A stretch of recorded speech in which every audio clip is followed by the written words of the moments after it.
Hi rates, this is a video that takes you through 10.4 in your book. It's page 94-95, concentration and surface area. So what we're going to do is we're going to talk about the kind of reactions and the kind of science that is very familiar to us when we see things like fireworks on special days like national days.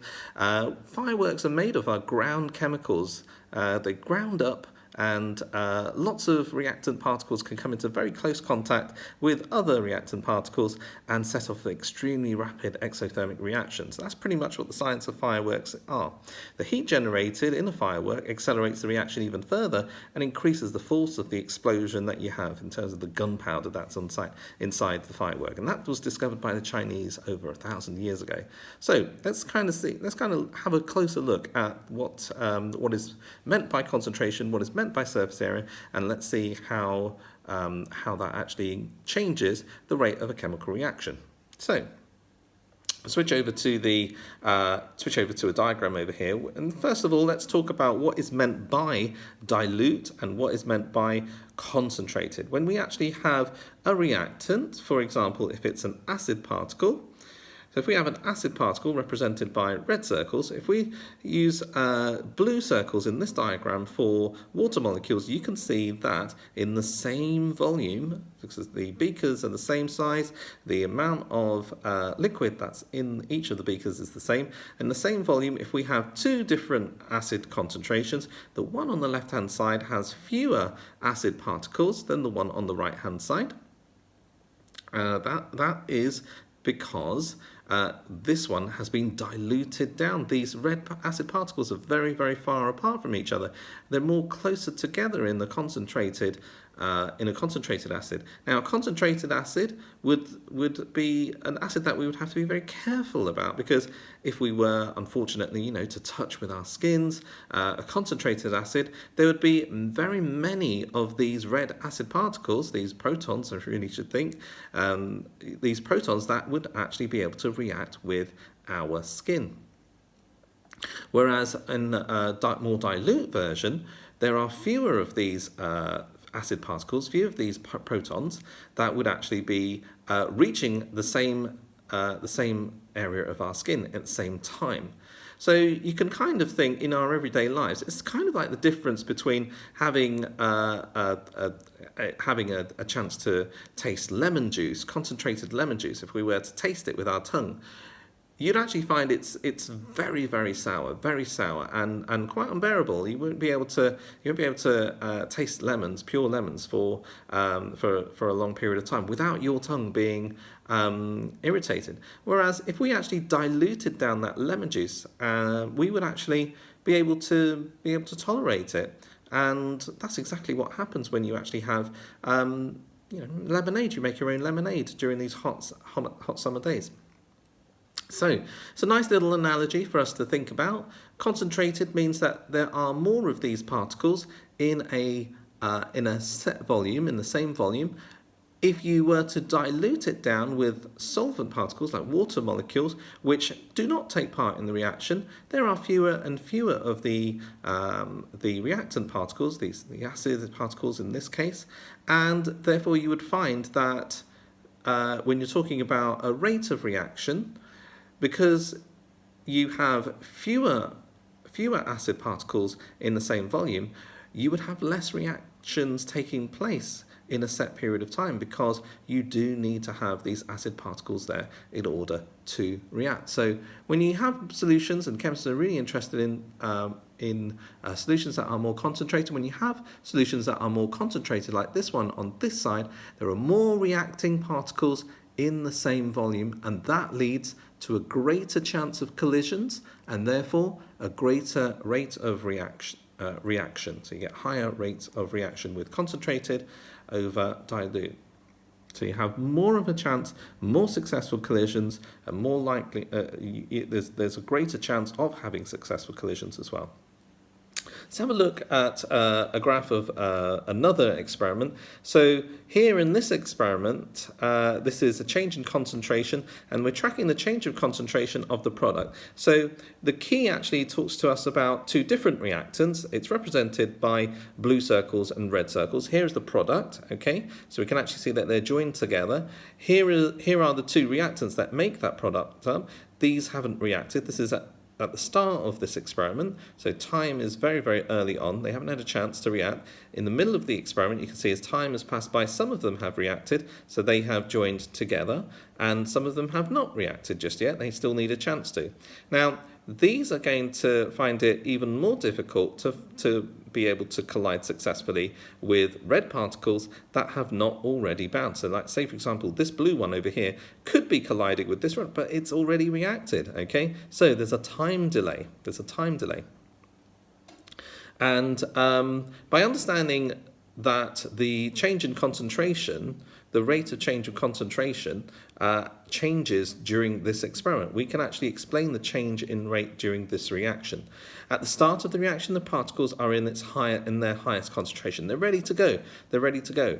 And as the product starts to form, as the product begins to form, the concentration of the reacting particles decreases, and that gradually lowers the rate down until all particles have reacted and the reaction stops. You see over here, all particles have reacted, so no more concentration changes can take place. The amount of product stays the same, and it doesn't go down, it doesn't go up, so it levels off. Okay. Whereas over here, there's a few more reactant molecules and particles. Sorry, a few more reactant atoms that could form product molecules over here. Maybe they're right at this very moment over here. Maybe there's just like one reactant atom A ready to finish the reaction as soon as it bumps into the other reactant B that's left over. Okay, so it could take a long time, and right at that very moment, that's where it actually bumps into it. So as the product begins to form, the concentration of the reacting particles decreases. That gradually lowers the rate until all particles have reacted and the reaction stops. As the product forms, it dilutes the reacting particles, reducing the number of collisions and lowering the rate even further. Remember to use the right comparative adjectives when you're talking about rates of reaction. So the rates can rise, they can be lowered. You can increase and you can decrease the rate of reaction. Now, the reason why we do that, use those words, is because the rate of reaction is actually a number. It's actually a number. But you can talk about fast reactions and slow reactions. You cannot talk about, and you should really not talk about, fast rate of reactions and slow rate of reactions. That's a mistake to make. Okay. Now, the second thing that I'd like to do is I'd like to talk to you about surface area. So I want you to look at this. This looks like a Rubik's cube. Now, I want you to imagine that you're looking at this and these are actually the same volumes, and what's happened is that we've actually cut through it and spaced it out a little bit, okay? It's a large piece of solid material, and it's progressively being cut into smaller and smaller pieces. You can see that that block is smaller than that, and that block is smaller than that. You might think, oh, well, if you've got a smaller block, then clearly your concentration is lowered, and that means that these ones are going to be they're going to take a longer time to react. But in actual fact, it's a little bit more complicated than that. So you can actually see when you slice through a large piece of solid material, you actually uncover new surfaces. Here's one there, here's one there. Now that wasn't there. That's not there in the original one, okay? Here's another new surface here. Here's another new surface here, okay? That's not available. Now, you need surfaces in order for reactants to come in and react. So let's say, for example, a reactant comes in, bounces off there, and if it has enough energy to react, it's a successful collision, and that part of the solid material can react. However, the particles on the inside of the block cannot react because they're not on the outside. They're not on the area that's surrounding that's on the surface. Whereas if you actually chop and chop and chop, and then add this to another reactant that can react with it in the same way, then what happens is you actually expose this. Now, when you put this block, once it's cut up and once it's ground down, it doesn't stay as a block. It will break up, and when it breaks up, you actually expose these extra additional surfaces. And so any reactant coming in would not only just be able to hit and collide the surfaces of the sides that were exposed at the start before you ground them, but also have available these inside ones. You can imagine that this would be a Rubik's Cube just fallen to pieces, okay? So once you actually expose all of these inner surfaces, you actually realize that there's more surfaces that reactants can hit, and that increases the chance of successful collisions. When you cut up a large piece of solid material in this way into smaller pieces, what we call the surface area increases. And that means that a powdered sample will have a much greater surface area than a single large lump like this one. As a result, your reaction rate is increased at the start. Nevertheless, once all of these particles have reacted, you get exactly the same amount of product. So you'll get a higher rate of reaction right at the very beginning, but then things will start to slow down in the same way as reactions always do. So the reaction will start to slow down, the reaction rate will start to lower, and eventually you'll be able to have the same amount of product. The same amount of product would be made in a longer period of time if you started off with this, in a short period of time if you started off with this. And so we do use this every single day. If we're cooking potatoes, for example, for our favourite dish, we like to, and we need to boil them up, we chop up the potatoes if we want to make something like mashed potatoes or samosas, for example. And we mash the shout out Samosa gang, we mash the potatoes and in order to cook the mashed potatoes in a faster amount of time, what we do is we chop the potatoes before we actually put them in the boiling water. If we just put a big lump of potato in there, yes, the outside would get cooked, but it would take an awful long time for the high temperatures to cook the inside. Okay, so surface area is also a really useful weapon for cooks to use in the kitchen. So remember that chemical reactions happen when particles collide, so by increasing the surface area, the chance of collision has greatly increased. See how these two particles don't have a chance of reacting with these red particles over here, so this is a single piece of metal, but if you ground down the smaller pieces, ground down the metal into smaller pieces, you can actually give a chance for the acid to reach all of the particles that are inside the metal, not just the ones on the outside. As the chance of collision is increased, the rate of reaction increases. An important control variable when you're investigating surface area is that you must make sure that the total mass of this material is exactly the same. You don't want to have more mass of your metal, otherwise it would not be a controlled test. Keep the mass the same, keep the temperature of each reaction the same, keep the concentrations of any of the solutions the same as well. I'm hoping that these numbers are actually the same. So 3, 6, 9, 12, 13, 14, 3, 6, 7, 8, 9, 10, 11, 12, 13, 14. We've got 14 acid particles. We've got 14 magnesium atoms in this diagram. You can actually predict which one would actually be the fastest reaction, which one would have the highest rate of reaction. Of course, it's this one over here. The concentrations are exactly the same, but this one has a greater surface area with the mass of metal. Well, let's have a look at the ideas behind the questions. Using these ideas about rates of reactions, explain why concentrated acids are more dangerous. Pause the video. Okay, so from our understanding of reactions of acids, we know that all solutions are not the same. When a solution is more concentrated, there are more reacting particles in the same volume, and that leads on to a greater chance of successful collisions and therefore a greater rate of reaction. So the diagram that we looked at before is a diagram that summarizes those ideas. Okay, let's have a look at the second question. Which sample is the greatest surface area, 5 grams of magnesium powder or 6 grams of magnesium ribbon? Pause the video. Well, the powder would actually have the greater surface area. Even though you have 6 grams of magnesium ribbon, the 5 grams of magnesium powder is actually actually has a greater surface area. But it's a bit of a trick question, really, because 6 grams could actually have more surface on the outside. So, to be honest, this question has no real answer. It's actually an impossible question to answer. You wouldn't know is the true answer.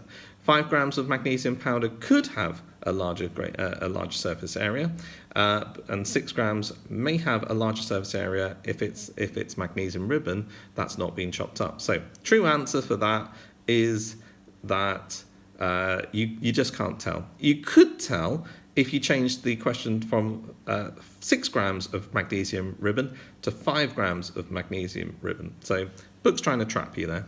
Don't get caught. Question number 3. Let's think about that question.